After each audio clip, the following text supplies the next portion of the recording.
Welcome back to टेकविप GATE classes. पिछले class में हमने देखा था कि वेस्ट वाटर में जो पॉल्यूटेंट्स प्रेजेंट है उसे हम पहचान सकते हैं with the help of its physical, chemical and biological characteristics, right. पिछले क्लास में हमने फिजिकल कैरेक्टरिस्टिक्स और केमिकल कैरेक्टरिस्टिक्स देखा था। अब केमिकल कैरेक्टरिस्टिक्स में कुछ और पैरामीटर्स है। One of this is biochemical oxygen demand. Okay, this is also a chemical characteristic. Okay, इसे हम बायोलॉजिकल ऑक्सीजन डिमांड भी कहते हैं। Oxygen demand. ओके, अब ये क्या है इसको समझते हैं। ये आपको बता दूं कि बीओडी, इससे गेट में लगभग हर साल ही क्वेश्चंस पूछे जाते हैं। ओके, और इसे अगर आप समझ लो तो आप ये इंश्योर कर सकते हो कि बीओडी का क्वेश्चंस आप बना के ही आओगे। ओके, इसको समझते हैं डिटेल में। बीओडी है क्या? BOD is an indirect way to measure biodegradable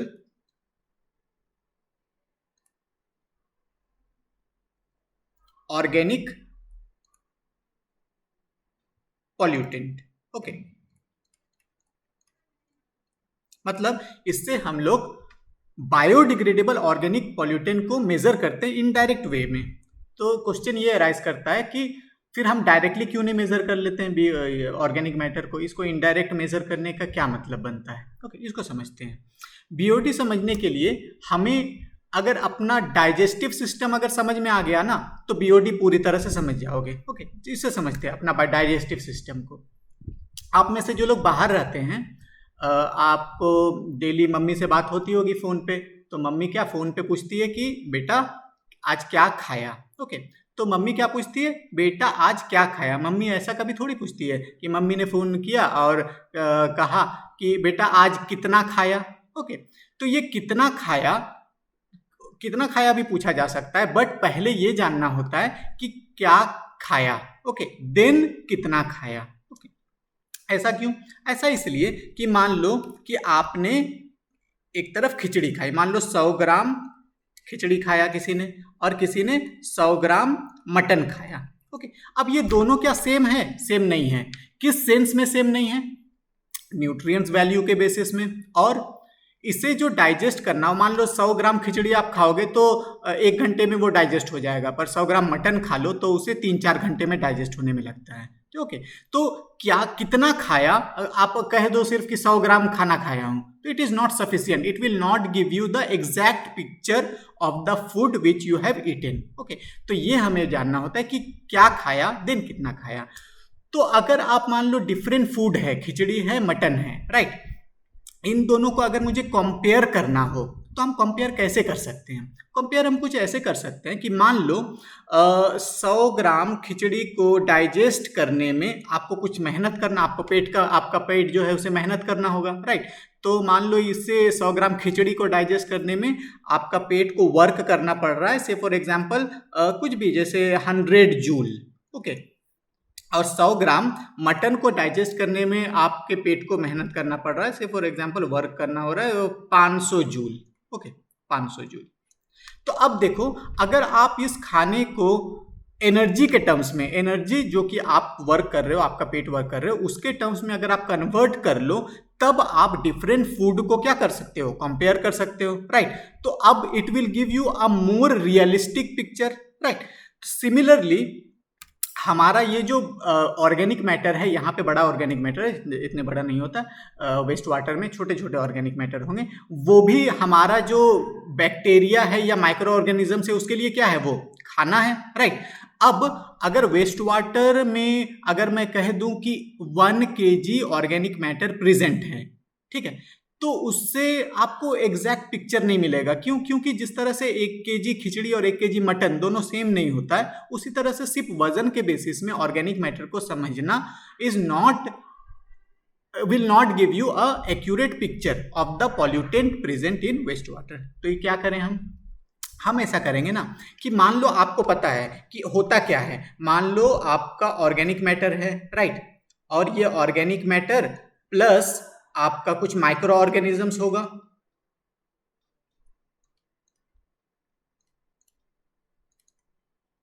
plus oxygen. Okay, तो ये जो डिकम्पोजिशन हो रहा है ये एरोबिक डिकम्पोजिशन हो रहा है। तो यहाँ पे organic matter plus micro organisms plus oxygen, और ये आपका ऑर्गेनिक मैटर जो है वो किस में कन्वर्ट हो जाएगा, carbon dioxide plus water plus, और क्या हो सकता है, अब ये जो माइक्रो ऑर्गेनिजम्स है वो भी मल्टीप्लाई करेंगे, वो रिप्रोड्यूस करेंगे, तो new cells will be produce, तो यहाँ पे plus new cells plus some stable product, stable product. Okay,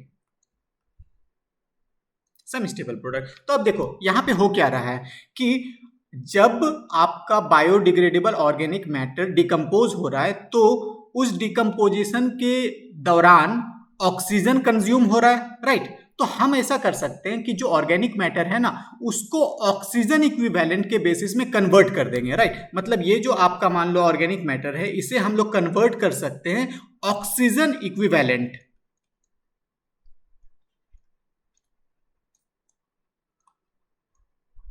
equivalent मतलब कि मान लो कि ये ऑर्गेनिक मैटर है और इसको पूरी तरह से डिकम्पोज होने में कुछ भी, अगर मैं बोलूं कि 100 ग्राम ऑक्सीजन लगेगा, राइट। तो अब आप क्या कर रहे हो कि चाहे ऑर्गेनिक मैटर कुछ भी हो उसके बेसिस में आप उसको कन्वर्ट कर रहे हो ऑक्सीजन के बेसिस में। तो मान लो अगर 1 किलो खिचड़ी है तो उसको अगर डिकम्पोज होना है पूरा तो वो कंज्यूम कर रहा है से for example 100 gram of oxygen. अब मटन मान लो 500 ग्राम ऑफ ऑक्सीजन। तो देखो ये आपने क्या किया, ऑर्गेनिक मैटर को कन्वर्ट कर दिया with respect to its oxygen equivalent. Okay, next अब बीओडी को समझते हैं। मान लीजिए कि ये आपका कोई वेस्ट वाटर है और उस वेस्ट वाटर में बहुत सारे ऑर्गेनिक मैटर प्रेजेंट्स हैं। ओके, ये organic matter obviously biodegradable organic matter हम लोग देख रहे हैं जो माइक्रो ऑर्गेनिज्म कंज्यूम कर सकता है एज फूड। ओके, अब मान लो कि ये मैं कुछ वॉल्यूम ले लूं, से फॉर एग्जांपल ये मैं 1 लीटर आपने वेस्ट वाटर ले लिया और इसमें जो ऑर्गेनिक मैटर है उसका कुछ कॉन्सेंट्रेशन होगा, say for example that is 5 milligram पर लीटर कॉन्सेंट्रेशन है। तो 1 लीटर है तो इसमें 5 मिलीग्राम ऑर्गेनिक मैटर प्रेजेंट है, राइट। अब ये जो वेस्ट वाटर है ना इसमें डिजॉल्व ऑक्सीजन मान लो at time t equal to 0 कुछ एक डिजॉल्व ऑक्सीजन होगा, say for example that is 9 milligram पर लीटर, इतना डिजॉल्व ऑक्सीजन है, राइट। ये है कब, टाइम t इक्वल टू 0। तो मान लो कि 0 डे में आपका डिजॉल्व ऑक्सीजन कितना होगा, 9 मिलीग्राम, राइट। अब जैसे जैसे समय बीतेगा वैसे वैसे माइक्रो ऑर्गेनिजम्स खाना खाएगा, मतलब ऑर्गेनिक मैटर को खाएंगे और बीच में क्या होगा, ऑक्सीजन कंज्यूम होगा। अब मान लो ये क्लोज्ड सिस्टम है, क्लोज सिस्टम मतलब बाहर से कोई ऑक्सीजन आ भी नहीं रहा है जा भी नहीं रहा है, ठीक है। तो ऑक्सीजन पहला दिन में आप देखोगे तो पहला दिन में ये कुछ डिक्रीज हो जाएगा, मान लो ये हो गया 8 मिलीग्राम पर लीटर, है ना। सेकेंड डे में और डिक्रीज हो जाएगा, मान लो ये हो गया 7 मिलीग्राम पर लीटर। अच्छा, फिर थर्ड डे में और डिक्रीज हो जाएगा। इस तरह से डिक्रीज होते होते मान लो कि थर्ड डे में ये डिक्रीज हो गया, से फॉर एग्जांपल इसको ऐसा करते हैं, मान लो इसको कर लो, तो ये अलग अलग डेज में आपका डीओ लेवल देखो किस तरह से डिक्रीज कर रहा है। ओके, डिक्रीज करते करते कहाँ तक डिक्रीज कर गया, 4 मिलीग्राम पर लीटर। अब इसमें जो ऑर्गेनिक मैटर था उसको फुल्ली डिकम्पोज करने के लिए कितना चाहिए था आपको, ये 5 मिलीग्राम पर लीटर चाहिए था, ऑक्सीजन इक्विवेलेंट मैंने बताया इसका ऑर्गेनिक मैटर्स का। तो ये 4 तक आएगा, उसके बाद में आप देखोगे छठा 7वां दिन में ये 4 ही रहेगा, उसके बाद ये डिक्रीज नहीं होगा। ओके, तो अब यहाँ पे बीओडी क्या होगा, BOD is the oxygen consumed, बस सिंपल ऑक्सीजन कंज्यूम। तो अगर मैं बोलूं कि भैया बताओ कि पहला दिन में बीओडी कितना होगा, तो आप देखो ऑक्सीजन कंज्यूम कितना हो गया, 9 था 7 हो गया मतलब 2, यानी कि बीओडी 1 हो जाएगा 2 मिलीग्राम पर लीटर, राइट। अगर मैं बोलूं कि भाई बीओडी दूसरे दिन का बीओडी बताओ, तो दूसरे दिन का बीओडी आप बताओगे कि मान लो कितना कंज्यूम हो गया, ये मान लो कि 5.5 और 9 6.5 7.5 8 यानी कि 3.5, ओके, तो जितना ऑक्सीजन कंज्यूम्ड हो रहा है, याद रखना कंज्यूम्ड जितना ऑक्सीजन हो रहा है, that quantity will be called BOD. एक और केस लेते हैं कि मान लो ये आपका वेस्ट वाटर है और इसमें जो आपका ऑर्गेनिक मैटर है उसका ऑक्सीजन इक्विवेलेंट है 50 मिलीग्राम पर लीटर, राइट। अब आपको पता है कि at 20 degree Celsius 20 degree Celsius में जो saturated oxygen, dissolve oxygen present in water होता है वो कितना होता है saturated, that is approximately 9.17 milligram पर लीटर, राइट। मतलब कि मान लो ये सैचुरेटेड था तो इसमें कितने ऑक्सीजन प्रेजेंट थे, इतना ऑक्सीजन प्रेजेंट था, राइट। अब इसका ऑर्गेनिक मैटर का ऑक्सीजन इक्विवेलेंट कितना है 50।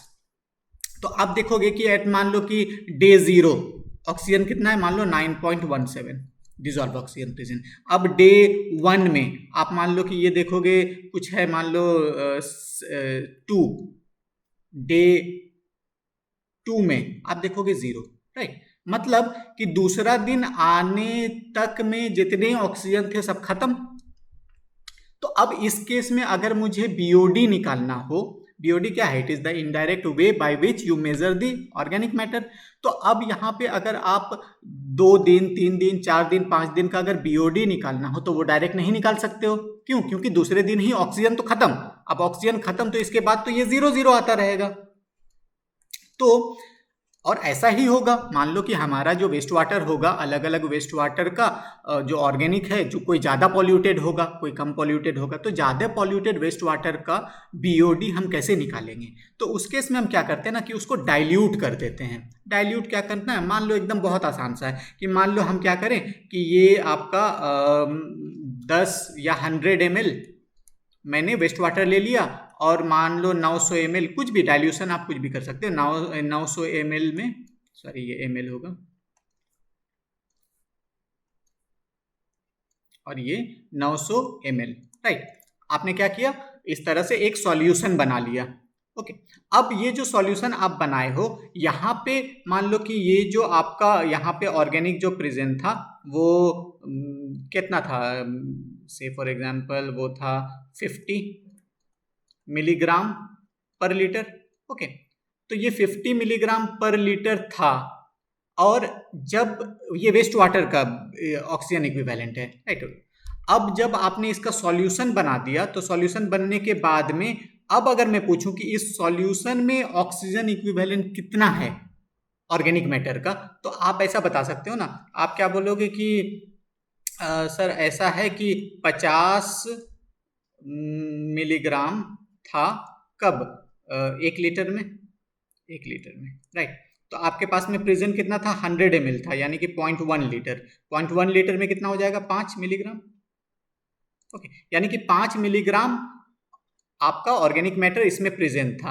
अब ये जो 5 मिलीग्राम है वो टोटल कितने में कन्वर्ट हो गया, 1 लीटर में कन्वर्ट हो गया। यानी कि इस सॉल्यूशन में अगर मैं बोलूं कि अब ये जो सॉल्यूशन बन गया उसमें ऑक्सीजन इक्विवेलेंट कितना हो गया, तो वो हो गया आपका 5 मिलीग्राम, और ये टोटल कितना है, 1 लीटर है, यानी कि ये हो गया 5 मिलीग्राम पर लीटर। मतलब आपने जब डाइल्यूट कर दिया तो वो देखो 50 से घट के कितना हो गया, 5 आ गया।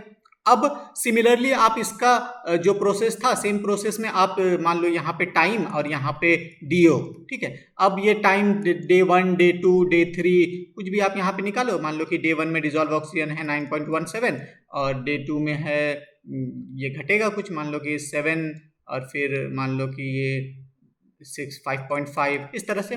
तो अब देखो, अब आप इसका डिजॉल्व ऑक्सीजन निकाल सकते हो और ये लंबा चलेगा तो आप बीओडी निकाल सकते हो। बट ये जो बीओडी आपका आया, मान लो कि यहाँ पे अगर मैं बोलूँ कि इस केस में से फॉर एग्जांपल यहाँ पे ये अगर मैं बोलूँ BOD at time t equal to 0, मान लो ये 0 डे में, ये डे 1 और ये डे 2, राइट। तो अगर मैं बोलूँ कि बीओडी 1 वो कितना हुआ, वो हो गया आपका 9.17 माइनस 7 यानी कि 2.17, राइट। पर ये बीओडी किसका हुआ, सॉल्यूशन का हुआ। तो एक्चुअल में वेस्ट वाटर का अगर बीओडी आपको जानना हो तो बताओ, तो वो इससे ज्यादा होगा कि कम होगा, ऑब्वियसली ज्यादा होगा बीओडी। बीओडी मतलब कितना ज्यादा पॉल्यूटेंट, मतलब ज्यादा बीओडी। तो यहाँ पे जो ये 2.17 आया है, एक्चुअल वेस्ट वाटर का बीओडी निकालना हो तो वो कितना होगा, जितना आपने डाइल्यूट किया था उतना टाइम्स ये बढ़ेगा, राइट। क्योंकि ये उतना टाइम्स जब डाइल्यूट आप किए हो, मान लो कि मैं इसे 10 टाइम्स डाइल्यूट कर दिया तो जो बीओडी आता वो 10 टाइम्स घट गया है। तो अब आपको यहाँ पे क्या करना होगा, ये जो वैल्यू आया से फॉर एग्जाम्पल यहाँ पे 2.17 जो वैल्यू आया है उसको आप मल्टीप्लाई कर दो कितने से, 10 टाइम्स, क्योंकि यहाँ पे आपने डाइल्यूट कितने किया है, 10 टाइम्स किया है, 2.17 इंटू 10, यानी कि एक्चुअल बीओडी 1 कितना आ जाएगा, 21.7 मिलीग्राम पर लीटर। ओके, बस सिंपल। तो आपको देखो बीओडी निकालने के लिए दो चीजों को जानना होगा, एक कितना डिजॉल्व ऑक्सीजन घटा है यानी कि कंज्यूम्ड हुआ है, दूसरा कि अगर डाइल्यूट किए हो तो कितना टाइम्स डाइल्यूट किए हो, तो उसके बेसिस में आपको मल्टीप्लाई कर देना होगा, ठीक है। अगर आपने डाइल्यूशन मान लो आप 0.1 टाइम्स डाइल्यूट करते हो, यानी 0.1 टाइम्स का मतलब यहाँ पे नहीं होता, आप डाइल्यूशन तो हमेशा बढ़ाओगे ही ना, तो डाइल्यूट आप जितना टाइम्स करोगे उतना मल्टीप्लाई कर दोगे। ओके, नाउ अगर मैं बीओडी का डेफिनेशन देखूं तो अब आप देखो, अब क्लियर हो जाएगा क्या है। BOD is the oxygen demanded by the micro organisms during the decomposition of organic matter. मतलब ऑर्गेनिक मैटर जब डिकम्पोज हो रहा है तब कौन कर रहा है डिकम्पोज, माइक्रो ऑर्गेनिजम्स। तो उस डिकम्पोजिशन के दौरान ऑक्सीजन इज रिक्वायर्ड, राइट। और वो डिकम्पोज किस चीज में हो जा रहा है, कार्बन डाइऑक्साइड में, वाटर में, ठीक है, अंडर एरोबिक कंडीशन। मतलब ये जो डिकम्पोजिशन हो रहा है वो ऑक्सीजन के प्रेजेंस में हो रहा है। और कुछ चीजें इंपॉर्टेंट है यहाँ पे, at a particular temperature and incubation period. Incubation period तो क्लियर है, मान लो अगर मैं बोलूं कि BOD1 यानी कि पहला डे का BOD क्या होगा, या फिर अगर मैं बोलूं कि BOD2 दूसरे दिन का BOD क्या होगा, ठीक है। तो ये जो BOD है वो टाइम डिपेंडेंट है, जितना टाइम आपका इंक्रीज होगा उतना BOD इंक्रीज भी होगा, पर इंक्रीज होते होते कहाँ तक चला जाएगा ये, मैक्सिमम। अगर मैं बोलूं ये मैक्सिमम जा रहा है BOD अल्टीमेट, तो ये BOD अल्टीमेट क्या होगा, वो जो आपका वेस्ट वाटर में जो ऑर्गेनिक मैटर प्रेजेंट है उसका जो ऑक्सीजन इक्विवेलेंट है उसको आपने कन्वर्ट कर दिया किस में, ऑक्सीजन इक्विवेलेंट में। मतलब कि उसको फुल्ली डिकम्पोज होने में जितना ऑक्सीजन रिक्वायर होगा बस वही तो होगा मेरा BOD अल्टीमेट। यानी कि BOD अल्टीमेट क्या बताता है, वो बताता है कि आपका टोटल ऑर्गेनिक मैटर डिकम्पोज हो चुका है और उसमें कितना ऑक्सीजन कंज्यूम हुआ है, तो वो आप BOD अल्टीमेट निकालते हो, राइट। अच्छा, अब ये जो रिएक्शन है ना वो रिएक्शन टाइम डिपेंडेंट है, राइट। मतलब कि ये टाइम डिपेंडेंट तो है ही, ये टेम्परेचर डिपेंडेंट भी है। मतलब कि टेम्परेचर अगर वेरी करेगा तो भी आपका BOD वेरी करेगा, वो हम लोग देखेंगे आगे चल के कि वो किस तरह से टेम्परेचर के साथ रिलेटेड है। आप सिंपल से जान लो कि टेम्परेचर इंक्रीज होगा तो वो ज़्यादा जल्दी खाएगा और BOD बढ़ता रहेगा। पर इसका ये मतलब नहीं है कि टेम्परेचर आप इंक्रीज कर दो तो वो जल्दी खाएगा और BOD अल्टीमेट में अगर चेंज नहीं कर जाएगा। ये BOD अल्टीमेट जो है वो अगर टेम्परेचर इंक्रीज करोगे तो वो क्या चेंज कर जाएगा, वो तो चेंज नहीं कर सकता है। क्यों, क्योंकि जो वाटर में वेस्ट वाटर में जो ऑर्गेनिक प्रेजेंट है वो तो फिक्स्ड है, इसलिए BOD अल्टीमेट इंक्रीज नहीं करेगा, वो फिक्स्ड रहेगा। पर अगर आप टेम्परेचर इंक्रीज करते हो तो हो सकता है आपका BOD1 इंक्रीज करेगा, BOD2 इंक्रीज करेगा, ये सब वैल्यू इंक्रीज कर जाएगा। ओके, तो ये देखिए ये BOD का आपका इक्वेशन क्या हो जाएगा, initial dissolve oxygen minus final dissolve oxygen into dilution factor. जहां पे डाइल्यूशन फैक्टर क्या है, आपका वॉल्यूम ऑफ डाइल्यूटेड सैंपल। जैसे मान लो कि ये आपका 10 ml और टोटल आपका है मान लो ये 90, मतलब ये जो सॉल्यूशन है ये 100 ml है, राइट। ये 100 ml है और ये जो आपका वेस्ट वाटर है वो है 10 ml। तो यहाँ पे क्या हो जाएगा, वॉल्यूम ऑफ डाइल्यूटेड सैंपल, यानी कि डाइल्यूटेड सैंपल का टोटल वॉल्यूम कितना है, टोटल वॉल्यूम दैट इज 100, और आपने कितना अनडाइल्यूटेड सैंपल कितना लिया था 10, तो यहाँ पे डाइल्यूशन फैक्टर कितना हो जाएगा 10, तो इनटू डाइल्यूशन फैक्टर। तो इस तरह से डाइल्यूशन फैक्टर कर सकते हैं। कुछ जगह में ना डाइल्यूशन फ्रैक्शन यूज करते हैं, डाइल्यूशन फ्रैक्शन, ठीक है। तो ये डाइल्यूशन फ्रैक्शन क्या है, जस्ट इसका उल्टा है, कंफ्यूज मत हो जाना। वो क्या हो जाएगा कि ये हो जाएगा 10/100, यानी कि डाइल्यूशन फ्रैक्शन हो जाएगा 0.1। तो उस केस में जहां पे डाइल्यूशन फ्रैक्शन होगा वहां पे आप क्या करोगे, वहां पे आप करोगे DOI minus DOF divided by dilution fraction, यानी कि डिवाइडेड बाय 0.1। अगर डाइल्यूशन फ्रैक्शन लेते हो तो डिवाइड कर देंगे, और डाइल्यूशन फैक्टर अगर ले रहे हो तो वो सिंपल डाइल्यूशन फैक्टर जो मैंने बताया था वही यूज करना। अच्छा, ये देखिए आपका जो सैचुरेटेड डिजॉल्व ऑक्सीजन है, saturated dissolve oxygen at 20 degree Celsius वो कितना है 9.17 मिलीग्राम पर लीटर, और इसीलिए आपको डाइल्यूशन करने की जरूरत पड़ती है, राइट। ओके, चलो एक क्वेश्चन देखते हैं क्या कह रहा है। एक्सपेक्टेड BOD 5 इज 200, यानी कि ये आपका BOD 5 एक्सपेक्टेड 200 मिलीग्राम पर लीटर। और क्या कह रहा है कि आपका जो इनिशियल DO है, इनिशियल DO इज 8 मिलीग्राम पर लीटर, और कह रहा है कि आप इसको डाइल्यूट करोगे तो कितना, what will be the dilution factor, calculate the dilution, कितना डाइल्यूशन आप करोगे, या डाइल्यूशन फैक्टर आपसे पूछ रहा है। तो कैसे निकालूं, आपका BOD का फॉर्मूला क्या था, DOI minus DOF, right, into dilution factor, that should be equal to BOD, यानी कि यहाँ पे 200 है, तो यहाँ पे आपका क्या कर सकते हैं कि DOI initial is 8 milligram, right, and final. अब देखो फाइनल आप यहाँ पे क्या लिख सकते हो, 0 लिख सकते हो, राइट, कि 0 हम ले लेते हैं कि जब ऑक्सीजन सब डिजॉल्व ऑक्सीजन सब खत्म हो गया उस समय का ले ले, बट ऐसा नहीं करते हैं क्योंकि इससे गलती होने के चांसेस हो सकता है। अब 0 हो गया तो वो हो सकता है कि चौथे दिन का BOD निकाल रहे हो तो हो सकता है तीसरे दिन ही 0 हो गया हो, या 3.5 दिन में ऐसे 0 हो जाए, तो वो 0 हम नहीं लेंगे। ये जो फाइनल DO है ना, फाइनल DO हमेशा हम क्या करेंगे कि 1.5 से 2 मिलीग्राम पर लीटर, ठीक है, मतलब इससे कम नहीं लेंगे, 1.5 से कम तो लेंगे ही नहीं। तो मान लो इस केस में अगर मैं 2 कंसीडर कर लूं कि ये जो फाइनल DO है वो 2 अगर है, तो ये हो जाएगा इतना into dilution factor, that is equal to 200। तो यहाँ से आपका dilution factor is equal to 200/6, approximately 33.33, right. तो आप क्या कर सकते हो, आप 35 डाइल्यूशन फैक्टर यूज कर सकते हो, यानी 35 टाइम्स आप डाइल्यूट कर दो, ठीक है, तो आप ये BOD निकाल सकोगे। ये आपका स्टैंडर्ड BOD हम लोग लेते हैं 5 दिन का BOD। स्टैंडर्ड ये जो टेस्ट करते हो आप वेस्ट वाटर में BOD निकालते हो, तो वो 5वें दिन का जो BOD है उसे हम लोग स्टैंडर्ड मानते हैं और उसी को लेते हैं बेसिकली। और ये टेम्परेचर उस समय कितना होता है बेसिकली 20 डिग्री सेल्सियस, डे 5 है, और बैक्टीरिया जो बैक्टीरिया खाना खा रहा है दैट इज हेटेरोट्रोपिक बैक्टीरिया। अब ये हेटेरोट्रोपिक बैक्टीरिया क्या है, ये heterotrophic bacteria are bacterias that uses organic matter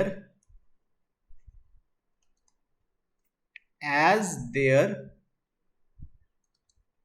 energy and carbon source। Okay, मतलब ये बैक्टीरिया को 2 चीज चाहिए, एनर्जी और कार्बन सोर्स चाहिए। कार्बन आपको न्यूट्रिएंट्स में देखा था कि न्यूट्रिएंट्स में कार्बन, फॉस्फोरस, ये सब न्यूट्रिएंट्स है, तो वो न्यूट्रिएंट होगा तभी तो वो ग्रो करेगा, राइट। ये organic matter uses energy and carbon from जो खाना प्रेजेंट है, ठीक है, वहीं से ये लेता है। This is the heterotrophic bacteria. अब मान लो कि आपका वेस्ट वाटर में जो टोटल ऑर्गेनिक प्रेजेंट है उसका ऑक्सीजन इक्विवेलेंट है L0, ठीक है, L0 मतलब उसको फुल्ली डिकम्पोज करने में कितना ऑक्सीजन कंज्यूम होगा, L0 मिलीग्राम पर लीटर। ओके, अब देखिए जब आपको बहुत जोरों से भूख लगी है, राइट, और उस समय आपके सामने मैं एक थाली परोस दूं, तो आप स्टार्टिंग में जो पहला रोटी खाते हो वो एकदम with in fraction of second वो आप तुरंत में ही निगल लोगे, राइट। दूसरा रोटी खाओगे थोड़ा स्लो हो जाओगे, तीसरा रोटी और स्लो। तो देखो स्टार्टिंग में ज़्यादा खाना था, आपको भूख भी ज़्यादा लगी है, तो आप जल्दी जल्दी खा रहे हो, राइट। पर जैसे जैसे समय बीत रहा है वैसे वैसे आपका भूख भी मिट रहा है और खाना भी कम हो रहा है और उस तरह से आप लेट से आराम आराम से खाते हो। तो बैक्टीरिया भी कुछ ऐसा ही करता है, स्टार्टिंग में वो बहुत जल्दी जल्दी खाएगा और धीरे धीरे करके वो घटता रहेगा। तो ये जो आपका यूटिलाइजेशन ऑफ ऑर्गेनिक मैटर का जो रेट है ना, वो फर्स्ट ऑर्डर रिएक्शन है। मतलब कि यहाँ पे क्या है कि मान लो कि एट एनी टाइम जो अमाउंट प्रेजेंट है वो है LT, राइट। अब ये जो अगर मैं बोलूं eight any time amount present is LT, तो यहाँ पे अगर फर्स्ट ऑर्डर रिएक्शन में कंसीडर करूं तो आप क्या कहोगे, आप कहोगे DLT बाय DT इज, अगर फर्स्ट ऑर्डर रिएक्शन है तो क्या होता है, प्रोपोर्शनल टू LT। ठीक है, ये होता है फर्स्ट ऑर्डर रिएक्शन। तो यहाँ पे आप देखो कि अगर मैं प्रोपोर्शनैलिटी साइन कांस्टेंट को हटाऊं तो एक कांस्टेंट आएगा, राइट। तो ये आ जाएगा आपका DLT by DT is equal to minus K into LT। अब माइनस साइन मैंने क्यों लिया, क्योंकि आपको पता है कि ये समय के साथ साथ जो LT है, LT क्या है, the oxygen equivalent present at any time T।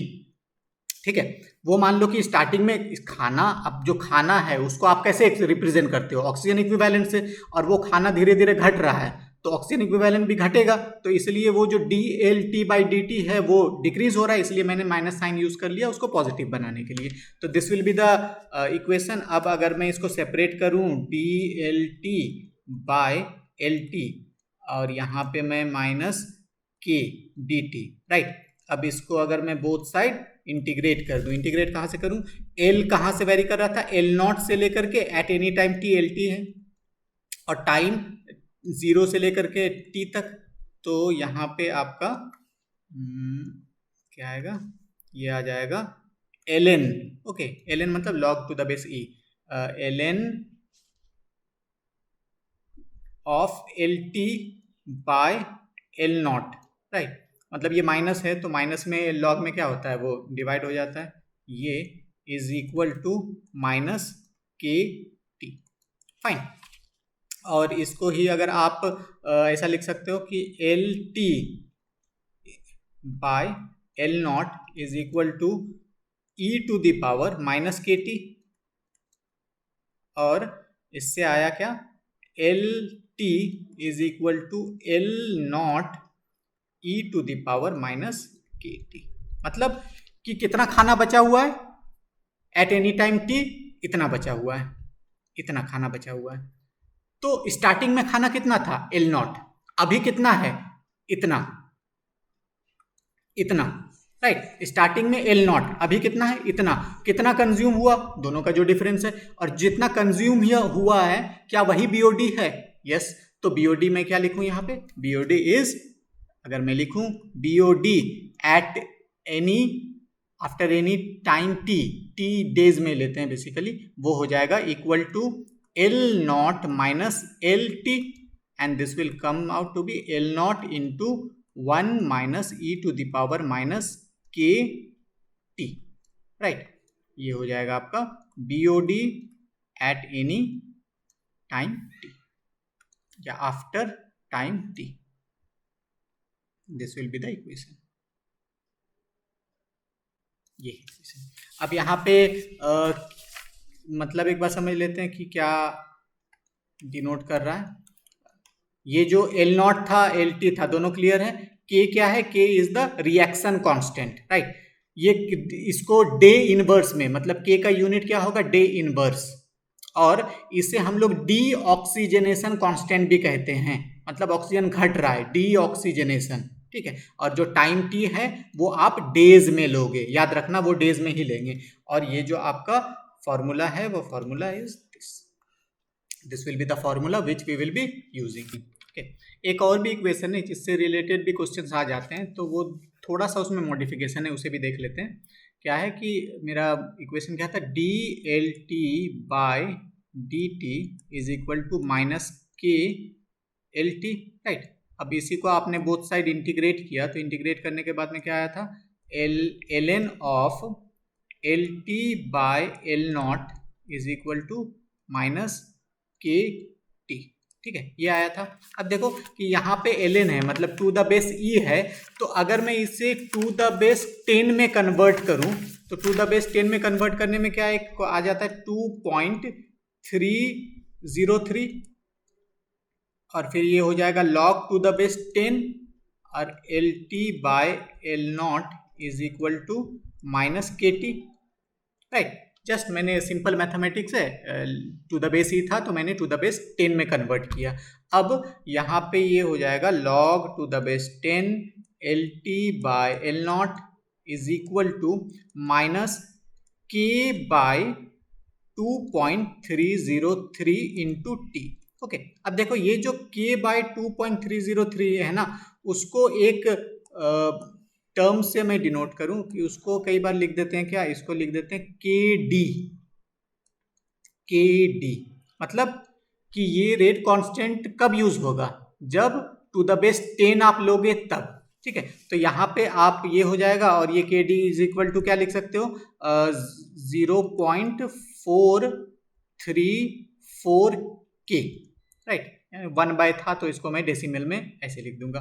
तो यहाँ से आप देखो ये इक्वेशन क्या बना, इक्वेशन बनेगा आपका LT is equal to L0 into 10 to the power -KD into t, right. तो यहाँ पे देखो ये BOD का इक्वेशन क्या आएगा, BOD at any time t is equal to L0 into 1 minus e नहीं 10 to the power minus KD into t, ठीक है। तो यहाँ पे क्या है, ये टू द बेस e ना होके टू द बेस 10 में हो तो आप ये वाला फॉर्मूला यूज करोगे, ठीक है। फॉर्मूला सेम ही है, बस आपको क्या है, एक में e टू द पावर होगा, एक में 10 टू द पावर होगा, ठीक है। हम देखेंगे कि ये न्यूमेरिकल में कैसे अप्लाई होगा, राइट।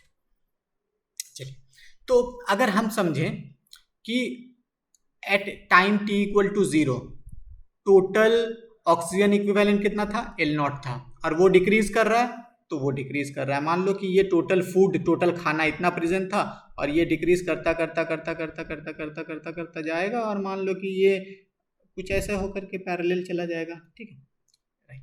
अच्छा, अब अगर मैं BOD बोलूं तो at time t equal to 0 BOD मतलब oxygen consumed, time t equal to 0 में कितना ऑक्सीजन कंज्यूम्ड है, 0, और धीरे धीरे वो क्या हो रहा है, बढ़ रहा है, तो वो बढ़ेगा, वो बढ़ते बढ़ते बढ़ते बढ़ते कहाँ तक चला जाएगा, वो यहाँ तक ही चला जाएगा, राइट। कहाँ तक, L0 तक ही जाएगा, उससे ज़्यादा हो सकता है क्या, नहीं हो सकता है, तो ये L0 तक जाएगा। तो अगर मैं कर्व वाइज दिखाऊं तो ये किस चीज़ का कर्व है, ये BOD का कर्व है, और ये सेकेंड वाला कर्व ये किस चीज़ का कर्व है, ये आपका यूटिलाइजेशन ऑफ ऑर्गेनिक यानी फूड का, फूड यूटिलाइजेशन, ठीक है। फूड बोलूं मतलब किसका खाना, बैक्टीरिया का खाना। चलिए, ये जो रेट कांस्टेंट है ना, उसको थोड़ा सा समझते हैं। अगेन मान लो आपने खिचड़ी खाया, खिचड़ी खाने से क्या हुआ, 1 घंटा में ये पच गया, ये मान लो 1 घंटा में पच गया, और ये 5 घंटे में पचा मटन। मतलब कि जल्दी जल्दी कौन सा खाना पच रहा है, जो खाना इजी है, तो बैक्टीरिया के केस में भी सेम होता है। अगर आप इजी फूड दे दोगे बैक्टीरिया को, स्टार्च, ग्लूकोज, इस तरह का, तो उसका रेट कांस्टेंट क्या होगा, ज़्यादा होगा, मतलब वो जल्दी जल्दी खत्म होगा, राइट। और अगर आप कुछ कॉम्प्लिकेटेड फूड दोगे तो वो देरी से पचेगा, ठीक है, वो बैक्टीरिया भी देरी से खाएगा धीरे धीरे, और उसका रेट कांस्टेंट कम होगा। तो रेट कांस्टेंट देख के भी आप अंदाज़ा लगा सकते हो कि फूड कैसा है, इजी फूड है या डिफिकल्ट फूड है, राइट। ओके, तो खाना के ऊपर में तो फूड आपका, फूड के ऊपर में के रेट कांस्टेंट डिपेंड करेगा ही, और भी कुछ फैक्टर है, उसको समझते हैं। मान लो कि ये अगर एग्जांपल मैं लूँ कि मान लो चंटू बंटू दोनों को मैंने खिचड़ी खिला दी, ठीक है, चंटू बंटू दोनों को खिचड़ी खिला दी। अब अगर मैं बोलूँ कि खाना तो सेम है, दोनों ने सेम खाना खाया, तब रेट कांस्टेंट को आप वेरी कर सकते हो क्या, कर सकते हैं वेरी, तब भी वेरी कर सकते हैं। मान लो कि इसने क्या किया, इसने खाना खाने के बाद में 1 गिलास ठंडा पानी पी लिया, ठीक है। अब आयुर्वेद में है कि खाना खाने के बाद में पानी और ठंडा पानी तो और डेंजर है। दैट इज विष के समान, इट इज एज पॉइजन, मतलब खाना खाने के बाद में अगर आप पानी पी लो तो वो पॉइजन के समान है। ऐसा क्यों है?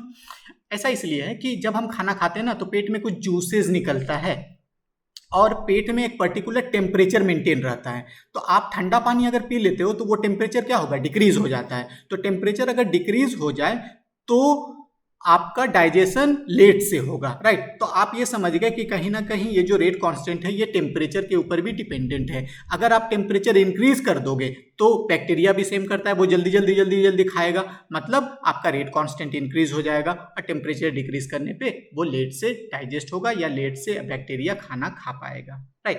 तो रेट कांस्टेंट जो है वो दो चीजों पे डिपेंड करता है। एक, type of food, easy food will be digested more easily या मोर रैपिडली, और दूसरा टेम्परेचर, जैसे जैसे टेम्परेचर इंक्रीज करोगे वैसे वैसे आपका रेट कांस्टेंट भी इंक्रीज होगा।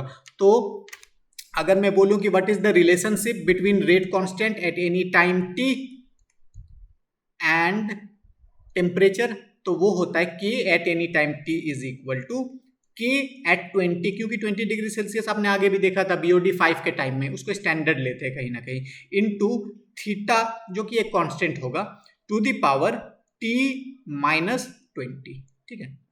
This is the relationship,